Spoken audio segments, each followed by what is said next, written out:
আসসালামু আলাইকুম দর্শক, আমাদের লার্ন অ্যান্ড লাভ বিডি চ্যানেলে আপনাদেরকে স্বাগতম। পৃথিবীর উত্থান এবং পতনের অতল গভীরে অনেক মানব সভ্যতা হারিয়ে গিয়েছে। এসব মানব সভ্যতার মধ্যে এখনও কিছু কিছু মানব সভ্যতা পৃথিবীর ইতিহাসে স্মরণীয় হয়ে রয়েছে। তার মধ্যে একটি সভ্যতা আছে রোমান সভ্যতা। পৃথিবীর যতগুলো স্মরণীয় সভ্যতা রয়েছে তাদের মধ্যে গ্রিক সভ্যতা, রোমান সভ্যতা, পারস্য সভ্যতা,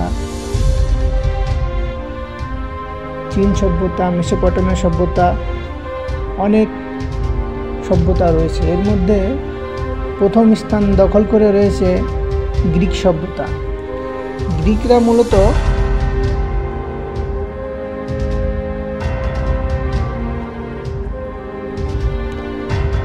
মূলত দর্শন, বিজ্ঞান, সাহিত্যে দক্ষ ছিল, আর রোমেরা আইন, প্রশাসন, সেনাবাহিনী এসব বিষয়ে দক্ষ ছিল। সংক্ষেপে বলতে গেলে গ্রিকরা চিন্তা করত আর রোমানরা তা বাস্তবে প্রয়োগ করত।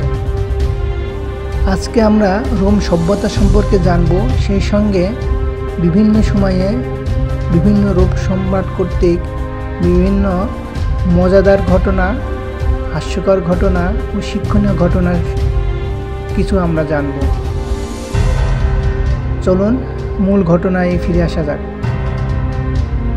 আজকে শান্তির শহর হিসেবে যে রোম শহরের কথা আমরা শুনে থাকি, সেই শহরের ইতিহাস একদিন দুই দিনের নয়, সেই ইতিহাস প্রায় 2000 বছর আগের থেকে শুরু। রোম সভ্যতা শুরু হয়েছিল খ্রিস্টপূর্ব 753 সালে বর্তমান ইটালির টাইবার নদীর তীরে। এই সভ্যতা মানব ইতিহাসে অন্যতম প্রভাবশালী ও দীর্ঘস্থায়ী সভ্যতা। এটি খ্রিস্টপূর্ব 8ম শতকের ইতালির একটি ছোট্ট শহর রোম থেকে শুরু হয়ে ধীরে ধীরে ইউরোপ, উত্তর আফ্রিকা ও মধ্যপ্রাচ্যের বিশাল অংশ জুড়ে বিস্তৃত হয়। প্রায় 1000 বছর ধরে খ্রিস্টপূর্ব 476 পর্যন্ত রোম পশ্চিম বিশ্বের রাজনীতি, অর্থনীতি, সংস্কৃতি, আইন ও যুদ্ধ কৌশলের নেতৃত্ব দিয়েছে। এই সভ্যতা রোম শহরের প্রতিষ্ঠাতা নিয়ে একটি গল্প প্রচলন রয়েছে। খ্রিস্টপূর্ব 753 সালে দুই যমজ ভাই রোমুলাস ও রেমাস ইতালির লাতিয়াম অঞ্চলে রোম নগরী প্রতিষ্ঠা করেন। তাদের পিতা ছিলেন যুদ্ধ দেবতা মাস, আর মা ছিলেন রাজকন্যা রিয়া সিলভিয়া। বলা হয় এক ষড়যন্ত্রে দুই ভাইকে নদীতে ফেলে দেওয়া হয়, কিন্তু এক মাধবী নেকড়ে তাদেরকে বাঁচায় ও দুধ খাওয়িয়ে বড় করে তোলে। পরবর্তীতে তারা বড় হয়ে নিজেদের শহর প্রতিষ্ঠা করে, যার নাম দেয় রোম। পরে ক্ষমতার দ্বন্দ্বে রোমুলাস রেমাসকে হত্যা করে নিজেই প্রথম রাজা হন। রোমুলাসের পর আরও 6 জন রাজা রোম শাসন করেন। তাদের মধ্যে সকলেই নগর উন্নয়নে অবদান রাখলেও শেষ রাজা টারকুইন দ্য প্রাউন ছিলেন। রোমের সবচেয়ে বড় প্রতিদ্বন্দ্বী ছিল উত্তর আফ্রিকার শক্তিশালী নগর রাষ্ট্র কার্থেজ। দুই শক্তির মধ্যে 3টি ভয়াবহ যুদ্ধ হয়, যা ইতিহাসে পিউনিক যুদ্ধ নামে পরিচিত। প্রথম পিউনিক যুদ্ধ খ্রিস্টপূর্ব 264 থেকে 241 খ্রিস্টপূর্ব পর্যন্ত থাকে। রোম প্রথমবার নৌবাহিনী তৈরি করে সিসিলি দখল করে নেয়। দ্বিতীয় পিউনিক যুদ্ধ 218 খ্রিস্টপূর্ব থেকে 201 খ্রিস্টপূর্ব পর্যন্ত স্থায়ী হয়। কার্থেজের সেনাপতি হ্যানিবাল বার্কা যুদ্ধ হাতি নিয়ে আল্পস পর্বত পেরিয়ে ইতালিতে প্রবেশ করেন, কিন্তু শেষ পর্যন্ত রোমান সেনাপতি স্কিপিও আফ্রিকানাস তাকে পরাজিত করেন। তৃতীয় পিউনিক যুদ্ধ খ্রিস্টপূর্ব 1000 খ্রিস্টপূর্ব 149 থেকে খ্রিস্টপূর্ব 146 পর্যন্ত স্থায়ী হয়। রোম কার্থেজকে এ যুদ্ধে সম্পূর্ণরূপে ধ্বংস করে দেয়। শহরটিকে মাটির সঙ্গে মিশিয়ে লবণ ছিটিয়ে দেয় যেন আর কিছুই জন্মাতে না পারে। এরপর রোম হয়ে ওঠে ভূমধ্য সাগরে একমাত্র পরাশক্তি। রোম এরপরে গ্রিস, মিশর ও এশিয়া মাইনর দখল করে। গ্রিক সংস্কৃতি রোমে গভীর প্রভাব ফেলে। দর্শন, শিল্প, নাটক ও স্থাপত্যে হেলেনিস্টিক ধারার বিকাশ ঘটে। কিন্তু সাম্রাজ্যের ভেতরে শ্রেণী বৈষম্য বাড়তে থাকে। অভিজাত শ্রেণী ধনবান হয়, সাধারণ কৃষকরা ভূমিহীন হয়ে পড়ে, সেনাবাহিনী হয়ে ওঠে একক সেনানায়কদের আনুগত্য, রাষ্ট্রের নয়, যা ভবিষ্যতে বড় সংকট ডেকে আনে। প্রজাতন্ত্রের শেষ পর্যায়ে একের পর এক গৃহযুদ্ধ শুরু হয়। সিনেট ও সৈন্যবাহিনীর মধ্যে ক্ষমতার দ্বন্দ্ব তীব্র থেকে তীব্রতর হয়। বিখ্যাত সেনাপতি জুলিয়াস সিজার গল বর্তমান ফ্রান্স জয় করেন এবং জনগণের নায়ক হয়ে ওঠেন। সিনেট তাকে ভয় পেতে শুরু করে। 49 খ্রিস্টপূর্ব তিনি রুবিকন নদী পেরিয়ে সেনাবাহিনী সহ রোমে প্রবেশ করেন, যা গৃহযুদ্ধের সূচনা করে। সিজার বিজয়ী হয়ে আজীবন এক নায়ক ঘোষণা হন। কিন্তু 44 খ্রিস্টপূর্বে সেনেটের কিছু সদস্য রুস্টাস ও ক্যাসিয়াস তাকে হত্যা করে। সিজারের মৃত্যুর পর আবারও গৃহযুদ্ধ শুরু হয়। সিজারের মৃত্যুর পরে রোমে শুরু হয় স্বর্ণযুগ, খ্রিস্টপূর্ব 27 থেকে খ্রিস্টপূর্ব 180 অব্দ পর্যন্ত। জুলিয়াস সিজারের দত্তক পুত্র অক্টাভিয়ান খ্রিস্টপূর্ব 31 অ্যান্টনি ও ক্লিওপেট্রাকে পরাজিত করে একক শাসক হন। 27 খ্রিস্টপূর্বে সেনেট তাকে আগাস্টার উপাধি দেয় এবং রোমে সাম্রাজ্যিক যুগের সূচনা হয়। আগাস্টার সময় রোমে প্যাক্স রোমানা অর্থাৎ রোমের শান্তির যুগ শুরু হয়, যা প্রায় 200 বছর স্থায়ী ছিল। তিনি সেনাবাহিনী সংস্কার করেন, আইন শৃঙ্খলা উন্নত করেন, নতুন রাস্তা ও ভবন নির্মাণ করেন, কর ব্যবস্থা সহজ করেন। তার শাসনে শিল্প, সাহিত্য ও স্থাপত্যের স্বর্ণযুগ আসে। কবি ভার্জিল, হোরাস, ওভিড তার যুগে রোমান সংস্কৃতিকে নতুন উচ্চতার পৌঁছে দেন। আগাস্টার পর টিবারিয়াস, ক্যালিগুলা ও ক্লডিয়াস ও নেরো একে একে শাসন করেন। ক্যালিগুলা ছিলেন অত্যাচারেও পাগল সম্রাট। ক্লডিয়াস প্রশাসনিকভাবে দক্ষ ছিলেন, তিনি ব্রিটেন জয় করেন। নেরো কুখ্যাত তার অত্যাচার ও বিলাসিতার জন্য। তার শাসনামলে 64 খ্রিস্টাব্দে রোমে ভয়াবহ অগ্নিকাণ্ড ঘটে। নেরোর মৃত্যুর পর সংক্ষিপ্ত গৃহযুদ্ধ শেষে ভেসপাসিয়ান ক্ষমতায় আসেন এবং তার রাজবংশ টাইটাস ও ডোমিটিয়াস শাসন করেন। টাইটাস কলোসিয়ামের কাজ শেষ করেন এবং জেরুজালেম জয় করেন, বর্তমান ফিলিস্তিনে যেটা অবস্থিত। খ্রিস্টাব্দ 96 থেকে 180 পর্যন্ত রোমান সাম্রাজ্য শাসন করান ইতিহাসের বিখ্যাত 5 গড এম্পায়ার, যারা ইতিহাসে ভালো সম্রাট হিসেবে পরিচিত। নাভা, ট্রয়াজান, হ্যান্ডিয়ান, অ্যান্টেমিনাস, পায়াস এবং মার্কাস অরেলিয়াস। ট্রাজান সাম্রাজ্যকে সর্বোচ্চ সীমায় প্রসারিত করেন, ব্রিটেন থেকে পারস্য উপকূল পর্যন্ত। হ্যাডিয়ান সাম্রাজ্যের সীমানা রক্ষা করেন, তিনি বিখ্যাত হ্যাডিয়ান ওয়াল নির্মাণ করেন। মার্কাস অরেলিয়াস ছিলেন দার্শনিক সম্রাট, তার বই মেডিটেশন আজও অনুপ্রেরণার উৎস। এই সময় সাম্রাজ্যে স্থিতিশীলতা ও ন্যায় বিচার ও উন্নয়ন দেখা যায়, যা রোমের স্বর্ণযুগ নামে পরিচিত।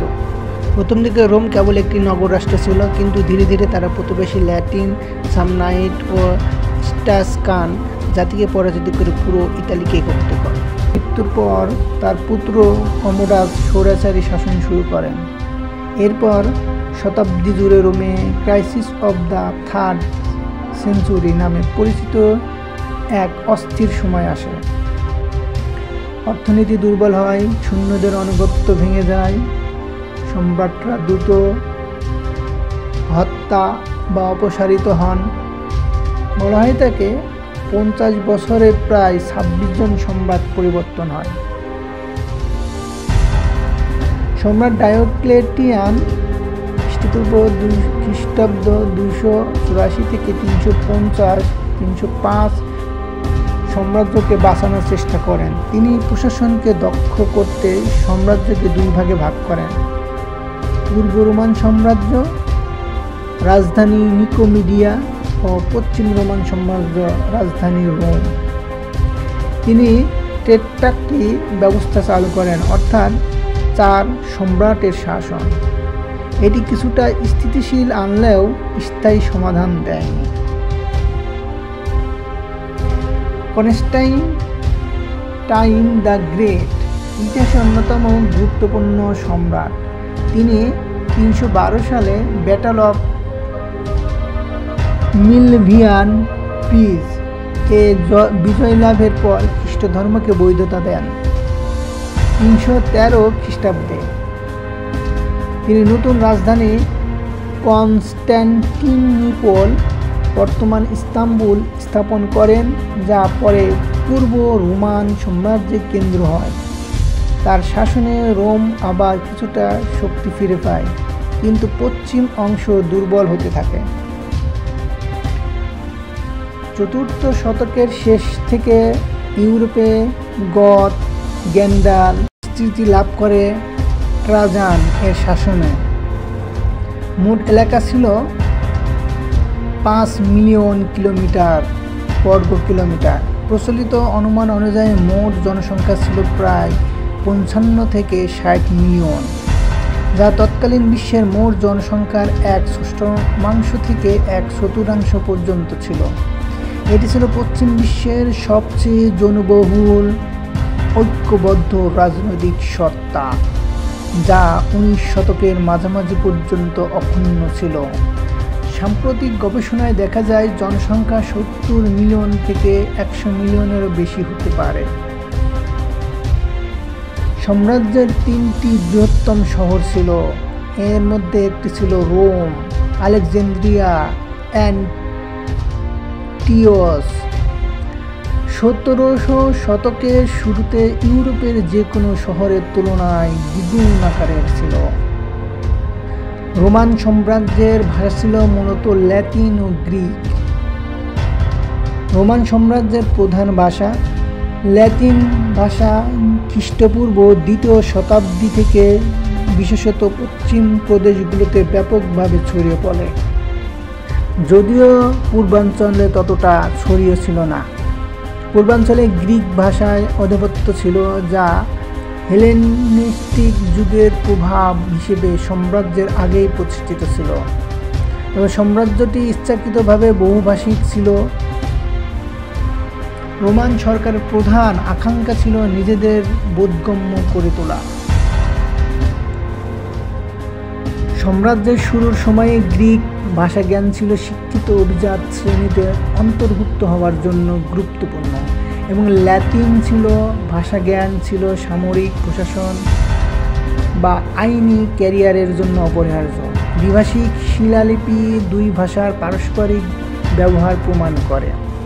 ল্যাটিন ও গ্রিকের পারস্পরিক ভাষাগত ও সাংস্কৃতিক প্রভাব অত্যন্ত জটিল। সমাজের প্রাথমিক যুগে ল্যাটিন ভাষায় গ্রিক শব্দ ঢুকে পড়ে, বিশেষত সামরিক, প্রশাসনিক ও বাণিজ্যিক প্রসঙ্গে। পাশাপাশি গ্রিক ব্যাকরণ, সাহিত্য, কাব্য ও দর্শন ল্যাটিন ভাষা ও সংস্কৃতিকে গভীরভাবে প্রভাবিত করেছিল। রোমান সাম্রাজ্য ছিল অসাধারণভাবে বহু সংস্কৃতির, যেখানে বিভিন্ন জাতির মানুষকে অন্তর্ভুক্ত করার পাশাপাশি একটি সম্মিলিত পরিচয় গঠনের আশ্চর্য সংহতিশীল ক্ষমতা ছিল। সর্বসাধারণের জন্য উন্মুক্ত পাবলিক স্মৃতিস্তম্ভ ও সাম্প্রদায়িক স্থান যেমন ফোরাম, অ্যাম্ফিথিয়েটার, রেস্ট্রাক, স্নানাগার রোমান তত্ত্ব এর অনুভূতি গড়ে তুলতে সাহায্য করেছিল। রোমান সমাজে একাধিক ও ওভারল্যাপিং সামাজিক শ্রেণীবিন্যাস ছিল। আগাস্টার পূর্বের গৃহযুদ্ধ সামাজিক অস্থিরতা সৃষ্টি করেছিল, কিন্তু তাৎক্ষণিকভাবে সম্পদ ও সামাজিক ক্ষমতার পূর্ণ বণ্টন ঘটায়নি। নিম্ন শ্রেণীর দৃষ্টিকোণ থেকে সামাজিক পিরামিডের শীর্ষে মাত্র একটি নতুন স্তর যোগ করা হয়েছিল। ব্যক্তিগত সম্পর্ক, পৃষ্ঠপোষকতা, বন্ধুত্ব, পরিবার, বিবাহ রাজনীতিকে প্রভাবিত করতে থাকত। ন্যারো এর সময়ে একজন মুক্তিপ্রাপ্ত দাসকে একজন স্বাধীন নাগরিকের চেয়ে ধনী বা একজন ইকুয়েস্ট্রিয়ানকে একজন সিনেটের চেয়ে বেশি ক্ষমতাশালী পাওয়া অস্বাভাবিক ছিল না। প্রজাতন্ত্রের কঠোর শ্রেণীবিন্যাসের অস্পষ্টতা সামাজিক গতিশীলতা বৃদ্ধি করেছিল, যা অন্যান্য প্রাচীন সমাজের তুলনায় বেশি ছিল। নারী, মুক্তিপ্রাপ্ত দাস ও দাসীদের জন্য লাভের ও প্রভাব বিস্তারের সুযোগ তৈরি হয়েছিল। সামাজিক জীবন, বিশেষত যাদের ব্যক্তিগত সম্পদ ছিল, স্বেচ্ছাসেবী সংঘ ও ভ্রাতৃত্বমূলক সংস্থা এর মাধ্যমে আরও উন্নত হয়েছিল। পেশাদার ও বাণিজ্যিক গিল্ড, সেনাবাহিনী, ভেটেরানদের দল, ধর্মীয় সংঘ, পানাহার ও ভোজের ক্লাব, অভিনব দল, সমাধি সমিতি, মূল নিবন্ধনসমূহ রোমান আইনি ব্যবস্থায় অবস্থান ও রোমান নাগরিকত্ব আইনবিদ গাইসারের মতে রোমান ব্যক্তি আইনের মূল পার্থক্য ছিল যে সে মানুষ হয় মুক্ত বা দাস। মুক্ত ব্যক্তিদের আইনি অবস্থান তাদের নাগরিকত্ব দ্বারা আরও সংজ্ঞায়িত ছিল। বেশিরভাগ নাগরিককে সীমিত অধিকার ছিল, কিন্তু তাদের আইন সুরক্ষা ও বিশেষাধিকার ছিল যা অনাগরিকরা ভোগ করত না। নাগরিক হিসেবে বিবেচিত না হওয়া মুক্ত মানুষ যারা রোমান বিশ্বে বাস করত তারা ছিল অরোমান। 212 সালে সাম্রাজ্যের সব স্বাধীন বাসিন্দাকে নাগরিকত্ব প্রদান করে। এই আইনি সমতা নাগরিক ও অনাগরিকদের মধ্যে পার্থক্যকারী বিদ্যমান আইনগুলির ব্যাপক সংশোধন প্রয়োজন করেছিল।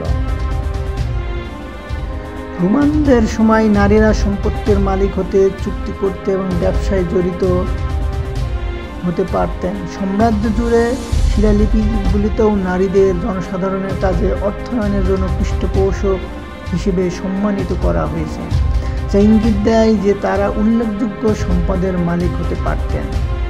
প্রাচীন মেনাস বিবাহ, যেখানে নারী তার স্বামীর কর্তৃত্বের অধীন ছিল, তা সাম্রাজ্য যুগে মূলত পরিত্যক্ত হয়েছিল এবং একজন বিবাহিতা নারী বিবাহের সময় যে কোনো সম্পত্তি নিয়ে এসেছিলেন তার মালিকানা বজায় রাখতেন। প্রযুক্তিগতভাবে তিনি তার পিতার আইনি কর্তৃত্বের অধীনে থাকতেন। এমনকি যদি তিনি তার স্বামীর বাড়িতে চলে যান কিন্তু তার পিতা মারা গেলে তিনি আইনগত মুক্ত হয়ে যেতেন। এই ব্যবস্থাটি রোমান নারীদের স্বাধীনতার মাত্রার একটি কারণ ছিল, যা আধুনিক সময় পর্যন্ত অনেক সংস্কৃতির তুলনায় বেশি ছিল। যদিও তাকে আইনি বিষয়ে তার পিতার কাছে জবাবদিহি করতে হতো, দৈনন্দিন জীবনে তিনি তার প্রত্যক্ষ তত্ত্বাবধান থেকে মুক্ত ছিলেন এবং তার স্বামীর তার উপর কোনো আইনি ক্ষমতা ছিল না।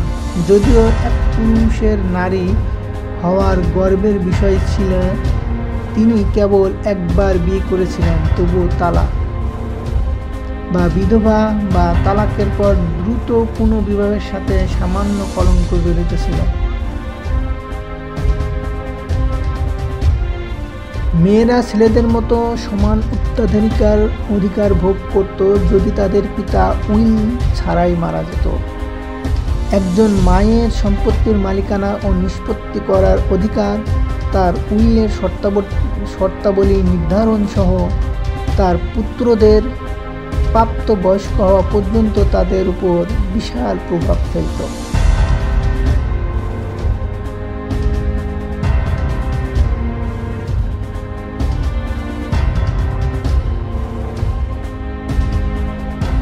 অগাস্টের সময়ে রোমান ইতালির 35% মানুষ দাস ছিল, যা রোমকে 5টি ঐতিহাসিক দাস সমাজ এর মধ্যে একটি করে তুলেছিল, যেখানে দাসরা জনসংখ্যার অত্যন্ত 1/5 গঠন করেছিল এবং অর্থনীতিতে একটি প্রধান ভূমিকা পালন করেছিল।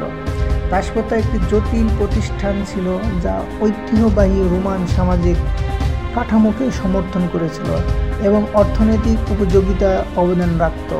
শহরের পরিবেশে দাসরা শিক্ষক, চিকিৎসক, রাঁধুনি এবং হিসাবরক্ষক হিসেবে পেশাদার হতে পারত। বেশিরভাগ দাস প্রশিক্ষিত এবং অদক্ষ শ্রম প্রদান করত। কৃষি ও শিল্প যেমন মিলিং ও খনন দাসদের শোষণের উপর নির্ভর করত। ইতালির বাইরে দাসরা গড়ে আনুমানিক 10 থেকে 15% জনসংখ্যা ছিল। রোমান মিশরে কম, কিন্তু কিছু গ্রিক অঞ্চলে বেশি ঘনীভূত।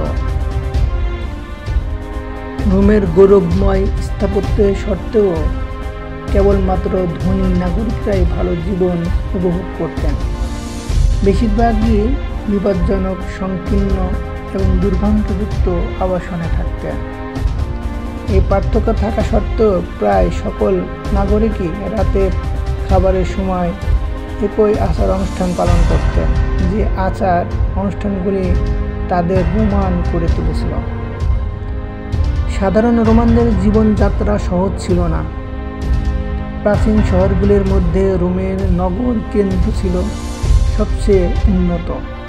তা সত্ত্বেও রোমের গড় নাগরিকরা ইনসুলে নামক বহুতল অ্যাপার্টমেন্টে কমপ্লেক্সে ভাড়া বাড়িতে বাস করতেন। এগুলি বেশিরভাগ ক্ষেত্রেই জনাকীর্ণ, নোংরা, কোলাহলপূর্ণ এবং ব্যয়বহুল ছিল। সাম্রাজ্যবাদী যুগে রোমানরা সাধারণত সমুদ্রের মাছ ও ঝিনুক। রোমান ভোজসভা ছিল এক প্রকার প্রদর্শনী। দামি খাবার, সুগন্ধি, সঙ্গীত ও নাচের আয়োজন থাকত। এ সময় ধনী শ্রেণীরা সোনার অথবা রূপার পাত্রে খাবার খেত ও গরিব ও দারিদ্র শ্রেণীর মানুষেরা কাচের অথবা অন্য কোনো ধাতবের তৈরি পাত্রে খাবার খেত। রোমান শিক্ষা ব্যবস্থার মধ্যে ছোটদের অক্ষর, গণিত, লেখা, সাহিত্য, ইতিহাস, বক্তৃতা ও যুক্তি বা রাজনীতি প্রবেশের প্রস্তুতি হিসাবে এই শিক্ষাগুলো দেওয়া হতো। এদের শিক্ষক ছিল গ্রিক পণ্ডিতেরা। মেয়েরা সাধারণত ঘরে শিক্ষা নিত, তবে অভিজাত পরিবারের মেয়েরা সাহিত্য, সঙ্গীত শিক্ষিত হতো। স্থাপত্য বা প্রকৌশলে ছিল রোমানদের অসাধারণ দক্ষতা। ধনীদের ঘর ডোমাস, বিশাল অট্টালিকা, মোজাইক, মেঝে মার্বেল দেওয়া বাগান ও জলধার সহ বসবাস করত। আর গরিবেরা ইনসুলে বহুতল অ্যাপার্টমেন্ট ভবন, সংকীর্ণ, অস্বাস্থ্যকর ও ভিড়াক্রান্ত। রোমে রাস্তা ও পানির ব্যবস্থা ছিল উন্নত, এমনকি অ্যাকুয়েডাক্ট নামের জলপথ ব্যবস্থার মাধ্যমে শহরের বিশুদ্ধ পানি সরবরাহের ব্যবস্থা করা হতো। রোমের মেয়েদের সাধারণত 12 থেকে 14 বছর বয়সে বিয়ে দেওয়া হতো। রোমান অর্থনীতির ক্ষেত্রে গুরুত্বপূর্ণ ভূমিকা পালন করত কৃষিকাজ।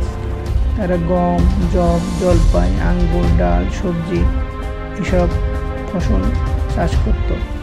এর পাশাপাশি তারা ভেড়া, গরু, ছাগল, ঘোড়া ইত্যাদি গৃহপালিত পশুও পালন করত।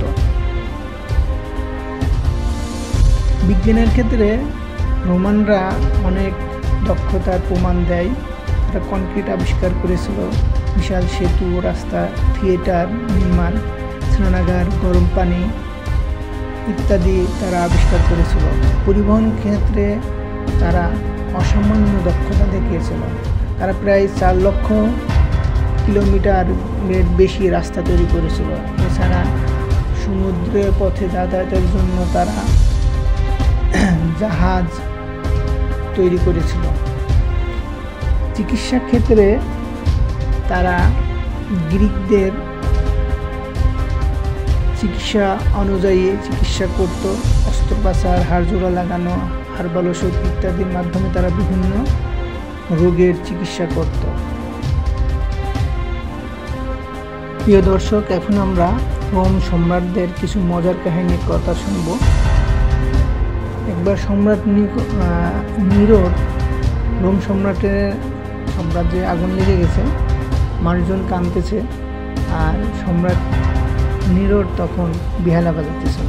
পরবর্তীতে সবাই তাকে যখন ধরে তখন সে জানে যে রোমের ছাই থেকে নতুন শিল্প জন্ম নেবে। অর্থাৎ তার ইচ্ছা ছিল এই পুরাতন জরাজীর্ণ শহরটাকে আবার নতুন করে সাজাবে। আরেকটা ঘটনা, সেটা হচ্ছে সম্রাট ক্লডিয়াস। রাজসভায় একদিন সম্রাট ক্লডিয়াস খাবারের সময় ঘুমিয়ে পড়ল। মন্ত্রীরা চুপি চুপি তার হাতে এক গোছা আঙ্গুর ধরিয়ে দিল। জেগে উঠে তিনি বললেন, আহ, দেবতারা নিশ্চয় আমায় আশীর্বাদ দিয়ে গেছেন। এই কথা শুনে সব মন্ত্রীরা হাসিতে গড়াগড়ি খেতেছিল এবং সবাই আনন্দ উপভোগ করল। এরকম আরেকটি ঘটনা, সম্রাট ভিটেলিয়াস প্রতিদিন 100 পদ দিয়ে ভোজন করতেন। এমনিকি সে তার ভোজনে সিংহের মাংসও রাখতেন। একদিন বেশি খেয়ে সে অজ্ঞান হয়ে পড়ল, আর রাজসভার সবাই হাসি চেপে রাখল এবং মনে মনে হাসতে লাগলো। সম্রাট নিরোর আরেকটি কাহিনী রয়েছে। তিনি নিজেই রাজসভায় নাটক মঞ্চস্থ করতেন এবং নিজেই নায়ক হতেন, এবং মন্ত্রী এবং সদস্য সভাদের সেটাকে দেখার জন্য দর্শক হওয়া বাধ্যতামূলক ছিল। কেউ যদি হাততালি না দিত তার নাটক দেখে, তবে তাকে নির্বাসনে পাঠিয়ে দিতেন। আরেকটি ঘটনা, জুলিয়াস সিজার যখন যুবক ছিল তখন একদল জলদস্যু তাকে আটক করলো এবং তার কাছে মুক্তিপণ চাইল। জুলিয়াস সিজার বলল, তোমরা যা মুক্তিপণ চেয়েছ তা খুবই কম, আমার মূল্যের চেয়ে অনেক বেশি। ডাকাতেরা খুবই অবাক হলো। পরবর্তীতে জুলিয়াস সিজার মুক্তি পাওয়ার পরে ডাকাতদের ধরে শাস্তি দেন। আরেকটি ঘটনা, রোমানরা অনেক স্নান প্রেম ছিল, অর্থাৎ তারা গোসল করতে পছন্দ করত। তারা প্রতিদিন ঘন্টার পর ঘন্টা পাবলিক বাথ হাউসে সময় কাটাত। সেখানে শুধু তারা গোসলই করতো না, রাজনীতি, ব্যবসা, এমনকি কবিতা নিয়েও আলোচনা করত। তারা মনে প্রাণে বিশ্বাস করত, মনকে যদি প্রশান্তি ও পরিষ্কার রাখা যায় তাহলে পরিবেশ, কাজ ও সভ্যতাকেও পরিষ্কার ও সামনের দিকে এগিয়ে নিয়ে যাওয়া সম্ভব। আরেকটি ঘটনা,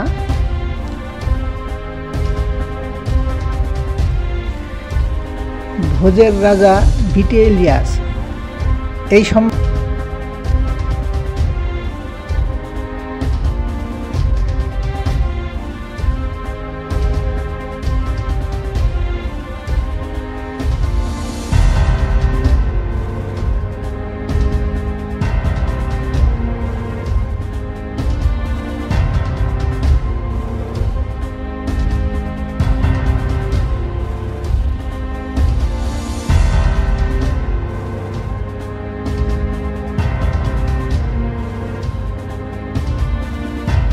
একবার সম্রাট তার রাজত্ব ছেড়ে বাগানে চলে গেলেন। বন্ধুরা বলল, তুমি তো আবার রাজা হতে পারো। তিনি হাসলেন আর বললেন, তোমরা যদি আমার বাঁধাকপি দেখো রাজ্য ভেঙে যাবে। তিনি কৃষি প্রেমী ছিলেন, কৃষিকাজ পছন্দ করতেন। তিনি আমাদের শিক্ষা দিয়েছেন সুখ সবসময় ক্ষমতায় নয়, শান্তিতেই থাকে। রোমান সম্রাটের সর্বশেষ শিশু রাজা, যিনি 14 বছরে কিশোর রোমুলাস আগাস্টুলাস সম্রাট হয়। কিন্তু জার্মান সেনারা এসে বলল, তোমার রাজ্য শেষ। সে চুপচাপ মুকুট খুলে বলল, আমায় শুধু বাঁচতে দাও। তিনি আমাদের শিক্ষা দিলেন, কখনো পরাজয়ও বুদ্ধিমত্তার নিদর্শন হয়। পরিশেষে বলা যায়, রোমান সভ্যতা ছিল শুধু রাজনীতির মঞ্চ নয়, ছিল নাটক, রসিকতা, অহংকার, জ্ঞান ও বোকামির এক বিস্ময়কর নাট্যগৃহ। তারা আমাদেরকে শিক্ষা দিয়ে যায়, ক্ষমতার চেয়ে জ্ঞান, অহংকার চেয়ে ন্যায়, আর ভয়ের চেয়ে হাসি, এই তিনেই রাজত্ব টিকে থাকে। আমাদের সঙ্গে থাকার জন্য সবাইকে অসংখ্য ধন্যবাদ। আর এই ধরনের নতুন নতুন ভিডিও পেতে আমাদের চ্যানেলটি সাবস্ক্রাইব করে রাখুন। ধন্যবাদ সবাই।